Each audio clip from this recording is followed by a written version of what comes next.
Итак, есть у нас Prestige 160 ампер Helper. Сейчас мы его включим.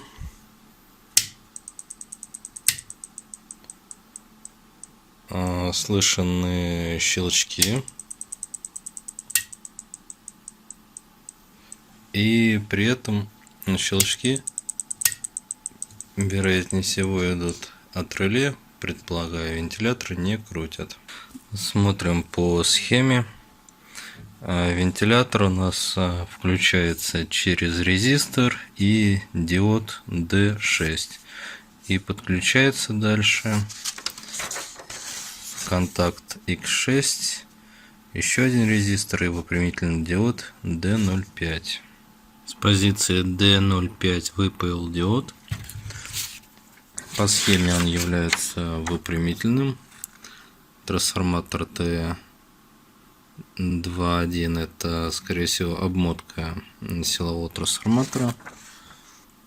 Хотя здесь силовой трансформатор. Ну да, вот T02, а здесь T2.1. D05 выпрямительный диод.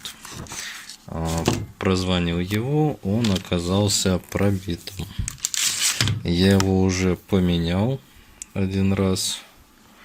И при этом у меня аппарат заработал, но проработал он недолго. Через некоторое время он... Так, сейчас... Диод пробитый на короткое. Через некоторое время аппарат также начал себя вести. И также вышли из строя новые запаянные диоды. Несколько удивляет такая ситуация. Попытаемся разобраться, в чем проблема. Итак, диод перепаян. Я взял FR207, два диода спараллелил, чтобы больше ток выдерживал. Включаем аппарат. Аппарат заработал, вентиляторы зашуршали и реле четко включается. В общем, опять все вышло из строя. Даже не знаю, за что браться, что обратить внимание. Думаю, сейчас попробовать выпаять фильтрующий конденсатор. Конденсатор стоит 220 микрофарад на 50 вольт. Тестер определяет 250 микрофарад. Позиция конденсатора C07. И с ним все в порядке. Запаиваю конденсатор обратно, диоды еще раз поменяю и теперь попробую уже отключить вентиляторы и посмотреть на них.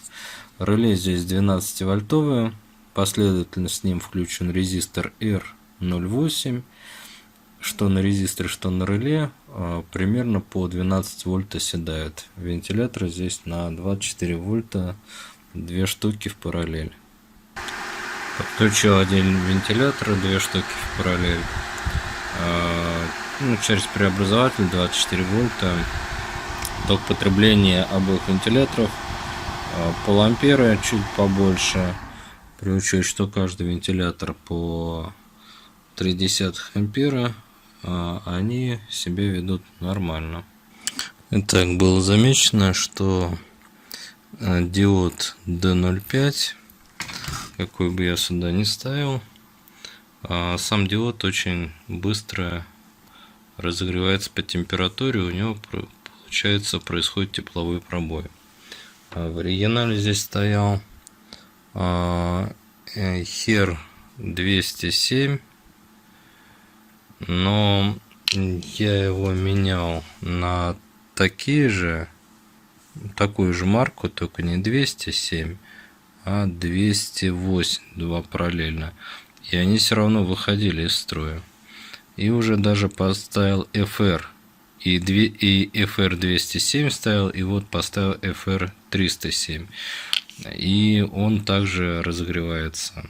Вариант попробовать еще другой диод. Есть смысл диод шотки поставить. Подпаял сдвоенный диод в одном корпусе, в корпусе ТО-220. подключу осциллограф, посмотреть, напряжение фильтруется хорошо. И этот диод, он не греется. Сейчас покажу марку. Диод MBR 20100 сети. Такие используются в блоках питания. Здесь встроены два диода, и я уже подформовал по выводам, впаяя его одним концом, то есть сымитирую как один выпрямительный диод. И здесь стоял, уронил, HER 207.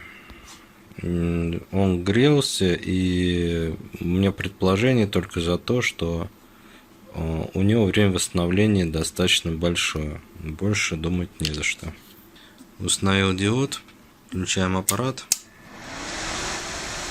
И сейчас мы его проверим на сварку и на регулировку.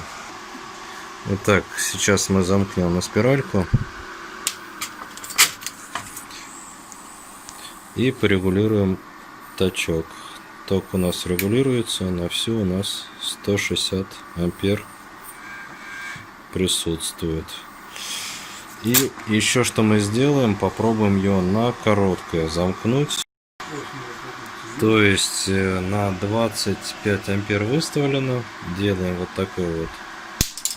О! Вот так он себя ведет.